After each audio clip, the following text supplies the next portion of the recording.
everyone, நான் Kadambari Murugan. இன்னைக்கு நம்ம பார்க்க போற டாபிக் வந்து ரொம்ப இன்ட்ரெஸ்டிங்கான டாபிக்.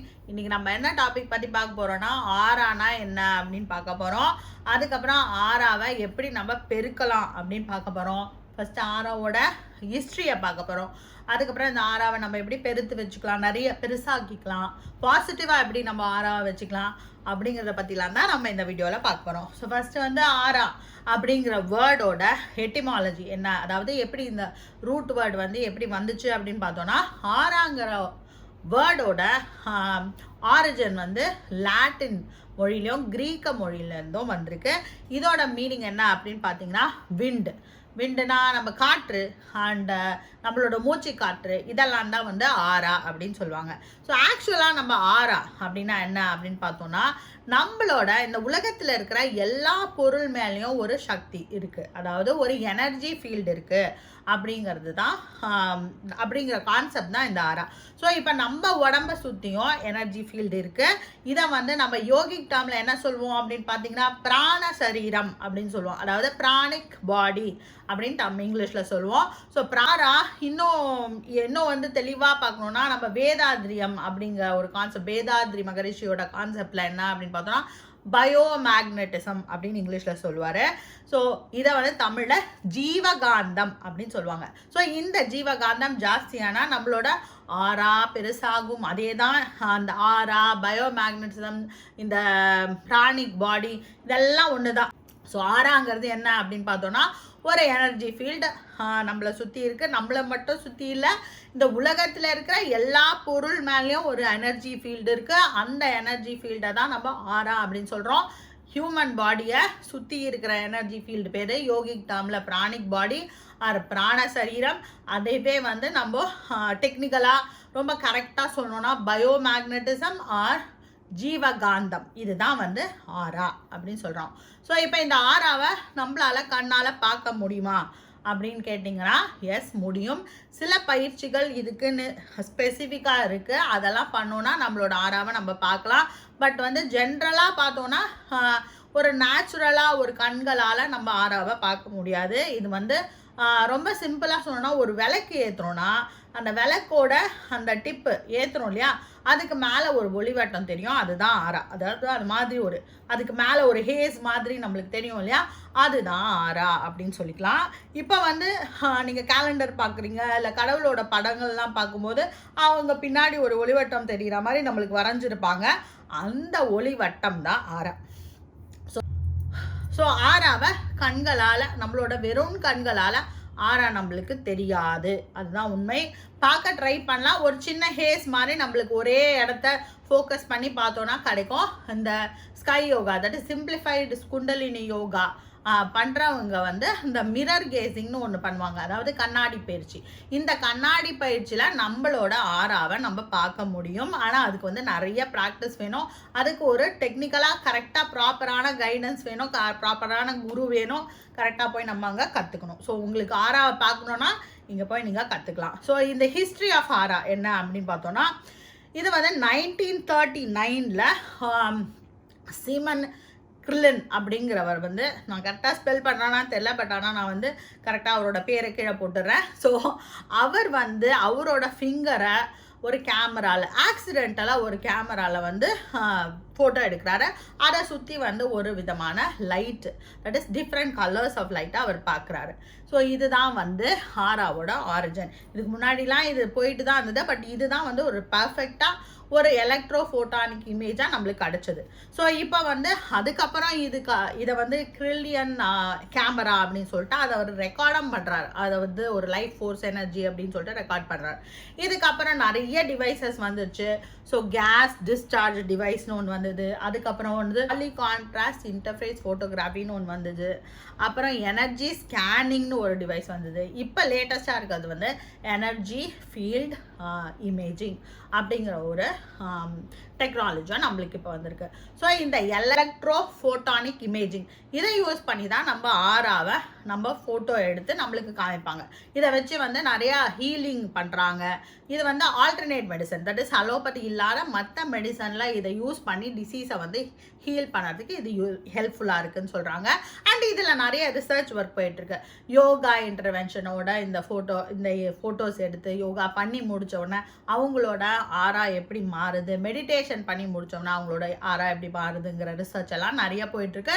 அண்ட் முத்ரா தெரப்பி பண்ணி முடித்த உடனே அவங்களோட ஆரெல்லாம் பாசிட்டிவாக மாறுறத வந்து நிறைய இப்போ ரெக்கார்டிங்ஸ் எல்லாம் வந்துட்டுருக்கு. அதெல்லாம் நீங்கள் கூகுள் சர்ச் பண்ணி பார்த்தாவே தெரியும். ஸோ இதுதான் வந்து இந்த ஆராவோட ஹிஸ்ட்ரி அண்ட் இதெல்லாம் தான் இப்போ போயிட்டுருக்கிற ரிசர்ச். ஸோ இப்போ நம்ம என்ன பார்க்க போகிறோம்னா ரொம்ப இன்ட்ரெஸ்டிங். நம்ம வந்து இப்போது எப்படி வந்து இந்த பயோமேக்னட்டிசம் இந்த எனர்ஜி நம்மளுக்கு ஃபஸ்ட்டு வருது அப்படின்னு பார்க்க போகிறோம். ஸோ நம்மளுக்கு எப்படி ஒரு பயோமேக்னட்டிசம் அண்ட் எனர்ஜி நம்மளுக்கு வருது அப்படின்னு பார்த்தீங்கன்னா, நம்ம சாப்பிட்ற சாப்பாடு, நம்ம சுவாசிக்கிற காற்று, நம்மளோட குடிக்கிற தண்ணி, இதெல்லாம் அண்டு நம்ம இருக்கிற இடம், அந்த என்விரான்மெண்ட் வந்து நம்மளுக்கு ரொம்ப நம்ம இருக்கிற இடம், நம்ம பூமியிலேருந்தும் நம்மளோட செலாஸ்டியல் பீயிங், அதாவது நம்மளோட நட்சத்திரங்கள், சந்திரம், அதாவது நம்மளோட யூனிவர்ஸ்லேருந்து மொத்தமாக நம்மளுக்கு கொஞ்சம் எனர்ஜி வரும். ஸோ இதெல்லாம் தான் நம்மளோட பயோமேக்னட்டிசம் ஆர் ஜீவகாந்தம் or pranic energy or pranic body, இல்லைன்னா நம்மளோட எனர்ஜி ஃபீல்டுக்கு நம்மளுக்கு வர விஷயங்கள்.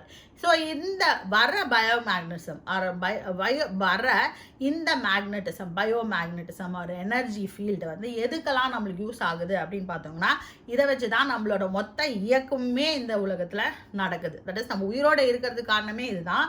ஸோ இது வந்து எப்படி நம்ம செலவு பண்ணுறோம் அப்படின்னு பார்த்தோம்னா, நம்மளோட nervous system, central nervous system, autonomous nervous system, இது ரெண்டும் தன்னோட வேலைகளை, அதாவது சயின்டிஃபிக்கலாக நான் சொல்கிறேன், தன்னோட வேலைகளை பார்த்துக்கிறதுக்கு இந்த pranic energy, that is biomagnetic energy நம்மளுக்கு தேவை. ஸோ இதுதான் வந்து இப்படி தான் நம்ம செலவு பண்ணுறோம். இப்போது இதை வந்து கரெக்டாக நம்ம யூட்டிலைஸ் பண்ணோன்னா நம்ம வந்து ஒரு ஸ்டேட் ஆஃப் எக்ஸ்டன்சிக்கு போகலாம். அது எப்படி அப்படின்னு பார்ப்போம். ஃபர்ஸ்ட் வந்து நம்மளுக்கு கிடைக்குது ஆர் இந்த எனர்ஜி கிடைக்குது. இந்த எனர்ஜியை நம்ம கரெக்டாக, தட் இஸ் கம்மியாக செலவு பண்ணுறோம் அப்படின்னு வச்சுப்போம். ரொம்ப கம்மியால் ஓரளவுக்கு கம்மியாக செலவு பண்ணுறோன்னா நம்மளுக்கு ஒரு ப்ளஷர் கிடைக்கும். ஏன்னா நம்மளுக்கு நிறைய எனர்ஜி மீது இருக்குது, அதனால் ப்ளஷர் கிடைக்கும்.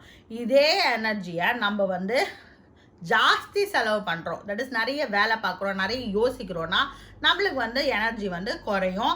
ஸோ அப்போ வந்து நம்மளுக்கு பெயின் வரும். ஸோ நெக்ஸ்ட்டு வந்து என்ன பண்ணுறோன்னா, நம்மளோட இன்கம் வந்து equal to expenditure, that is நம்மளோட எனர்ஜி வந்து ஈக்குவலாக இருக்குது இதோட நம்ம செலவு பண்ணுறதோட. அப்படி இருக்கும்போது நம்மளுக்கு ஒரு பீஸ் கிடைக்கும். தட் இஸ் எல்லாமே ஈக்குவலைஸ் ஆகிடும், நம்மளுக்கு எந்த பிரச்சனையும் இல்லை. இப்போது நம்ம வந்து ஒரு டிவைன் ஸ்டேட்டுக்கு போகணும், அடுத்த ஸ்டேட், தட் இஸ் நம்மளுக்கு வந்து நிறைய இந்த பிராணா வேணும், நம்மளோட ஆரா வந்து பெருக்கணும் அப்படின்னா நம்ம இந்த வர எனர்ஜியை அப்படியே குறைக்கணும். தட் இஸ் நம்ம செலவே பண்ணாமல் வச்சுருந்தோம்னா நம்மளோட பிராணா, தட் இஸ் இந்த ஆர்ஆர் பிராணார் பயோமேக்னட்டிசம் பயங்கரமாக எக்ஸ்பேண்ட் ஆகும். இந்த மாதிரி எக்ஸ்பேண்ட் ஆச்சுன்னு வச்சுக்கோங்க, அதை நம்ம மற்றவங்களுக்கு கொடுக்கலாம். ஸோ இதுதான் வந்து ஒரு எக்ஸ்டசி ஸ்டேட், நம்ம ஒரு பேரின்ப நிலைக்கு போவோம். ஸோ இப்படி தான் வந்து நம்ம ஆராவை அந்த எனர்ஜியை நம்ம யூட்டிலைஸ் பண்ணோம். இப்போ இதில் வந்து என்னெல்லாம், தட் இஸ் இப்போ நம்ம பார்த்தோம் இல்லையா, இதை வந்து நம்ம எப்படி மெயின்டைன் பண்ணுறது அப்படின்னு பார்த்தோம்னா, இதெல்லாம் வந்து கனெக்டட் டு அவர் பிரெயின் தான். நம்ம மைண்டில் எழற எண்ணங்கள் தான் ரொம்ப முக்கியமானது இந்த எக்ஸ்பெண்டிச்சருக்கு. ஏன்னா நம்ம கொஞ்சம் ஸ்ட்ரெஸ்ஸாக இருந்தோம், இல்லை டிப்ரெஷனில் இருந்தோம், இல்லை ஏதாவது ஒரு ஆங்ஸைட்டியில் இருந்தோன்னா இந்த எக்ஸ்பெண்டிச்சர் மொத்தமாக காலியாகிடும். தட் இஸ் நம்மளுக்கு வர அந்த எனர்ஜியும் செலவும் ஜாஸ்தி ஆகிடும். அப்புறம் நம்மளுக்கு பெயின் தான் வரும். ஸோ அதோட வேவ்ஸை வந்து நம்மளால் எலக்ட்ரோ என்செஃபலோகிராம் மூலியமாக மெஷர் பண்ண முடியும். அதுதான் நம்மளோட பிரெயின் வேவ்ஸை மெஷர். 1 to 40 வரைக்கும் நம்ம பிரெயின் வேவ்ஸை மெஷர் பண்ணி வச்சுருக்கோம். ஸோ இது நம்மளோட யூஸ்வலாக, தட் இஸ் நம்ம நார்மல் ஸ்டேட்டில் இருக்கும்போது நம்மளோட இப்போ நார்மலாக நம்ம பேசிகிட்டு இருக்கேன், நடக்கிறேன், ஓடுறேன், நார்மலான வேலையை பார்க்கும்போது இதுதான் வந்து பெயின் அண்ட் ப்ளஷர் ஸ்டேட், அதாவது இன்ப துன்ப நிலை. இந்த நிலையில் இருக்கும்போது நம்மளோட பிரெயின் வேவ்ஸ் வந்து பீட்டா ஸ்டேட்டில் இருக்கும் அப்படின்னு சொல்லுவாங்க. ஸோ இந்த பீட்டா ஸ்டேட்டுங்கிறது என்னென்னா 14 to 40 சைக்கிள்ஸ் பர் செகண்டில் நம்ம பிரெயின் வேவ்ஸ் போயிட்டுருக்கோம். இப்போ இதை வந்து அப்படியே குறைக்கிறோன்னு வச்சுப்போம். இப்போ ஒரு மெடிடேஷன் பண்ணுறோம், உட்காந்து கம்முன்னு அமைதியாக உட்காந்து மெடிடேஷன் பண்ணும்போது நம்மளோட பிரெயின் வேவ்ஸ் வந்து குறைய ஆரம்பிச்சிடும். ஸோ குறைஞ்சதுன்னா அது வந்து ஒரு 7 to 13 cycles per secondக்கு வரும். இந்த ஸ்டேட்டுக்கு பேர் ஆல்ஃபா ஸ்டேட். இது வந்து ஒரு விதமான ஃபோக்கஸ்டாக இருக்கும். தட் இஸ் ஒரு அவேர்னஸோடு இருக்கிற ஒரு ஸ்டேட்டு. அதே சமயத்தில் நம்ம ரொம்ப ரிலாக்ஸ்டாக இருக்கும். இதுதான் வந்து பீஸ்ஃபுல் ஸ்டேட்டு. தட் இஸ் நிம்மதியான நிலை. வரவும் செலவும் சேர்ந்து கரெக்டாக போகுது. இந்த நிலையில் வரவும் கரெக்டாக இருக்குது, செலவும் கரெக்டாக இருக்குது, நம்ம ஒரு பீஸ்ஃபுல் ஸ்டேட்டில் இருக்கும். இப்போ அடுத்த லெவலுக்கு போனோம்ல, அதாவது எக்ஸ்டசி ஸ்டேட், அதாவது பேரின்ப நிலை. அந்த நிலைக்கு போகணுன்னா நம்மளோட பிரெயின் வேவ்ஸை தீட்டா அண்ட் டெல்டா ஸ்டேட்க்கு நம்ம கொண்டு வரணும். அதாவது 4லேருந்து 7 cycles per secondல வந்ததுன்னா அதுதான் தீட்டா ஸ்டேட்டு. அதுக்கும் கீழே 1லேருந்து 3 cycle per second நம்ம பிரெயின் வேவ்ஸை கொண்டு வந்தோன்னா அதுதான் இந்த டெல்டா ஸ்டேட். ஸோ இந்த ஸ்டேட்டுக்கு போனோன்னா நம்ம வந்து பேரின்ப நிலை, இந்த 2 ஸ்டேட்லையுமே நம்ம போனோன்னா பேரின்ப நிலைக்கு போகலாம். அதாவது டீப் மெடிடேட்டிவ் ஸ்டேட் ஒன்று, இன்னொன்று அன்கான்ஷியஸ் அவேர்னஸ் இருக்கும், இல்லாமலாம் இருக்காது, பட் சுத்தமாக எண்ணமற்ற நிலைக்கு போகிற ஸ்டேட்டு தான் இந்த டெல்டா ஸ்டேட்.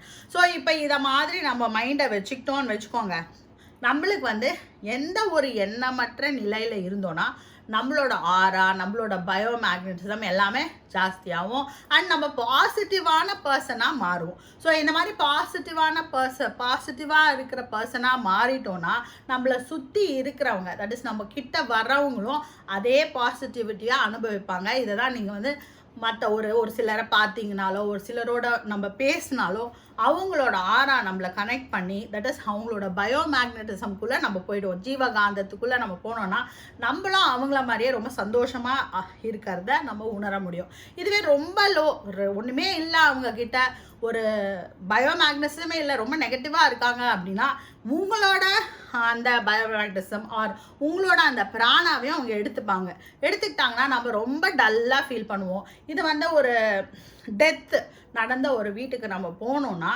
அங்கே வந்து நம்ம ஃபீல் பண்ணலாம், நம்மளும் வந்து அவங்களோட சேர்ந்து நம்மளும் சோகமாயிடும். ஸோ இதெல்லாம் தான் வந்து இந்த ஆராவோட விஷயங்கள். ஸோ இப்போ வந்து நம்ம ஆறாவை பெருக்கிறதுக்கு நம்ம என்ன பண்ணணும் அப்படின்னு பார்த்தீங்கன்னா, கண்டிப்பாக மெடிடேஷன் பண்ணோம், அதுக்கப்புறம் பிராணாயாமா பண்ணலாம், அதுக்கப்புறம் வந்து நீங்கள் வந்து உங்களுக்கு டைம் கிடச்சிதுன்னா நீங்கள் வந்து சிம்பிளிஃபை குண்டலி யோகா எங்கேயாவது இருந்ததுன்னா நீங்கள் வந்து அந்த மிரர் கேசிங் அப்படிங்கிற ஒரு எக்ஸசைஸ் இருக்குல்ல, கண்ணாடி பயிற்சி, அதை நீங்கள் போய் கற்றுக்கலாம். அதை கற்றுக்கிட்டிங்கன்னா உங்களோட ஆறாவை நீங்கள் பெருசு பண்ணிட்டே வரலாம். அதாவது உங்களோட பயோமேக்னட்டிசமை நீங்கள் பெருக்க வச்சுக்கலாம். ஸோ இந்த வீடியோ உங்களுக்கு பிடிச்சிருந்தா உங்கள் ஃப்ரெண்ட்ஸோட இதை ஷேர் பண்ணுங்கள்.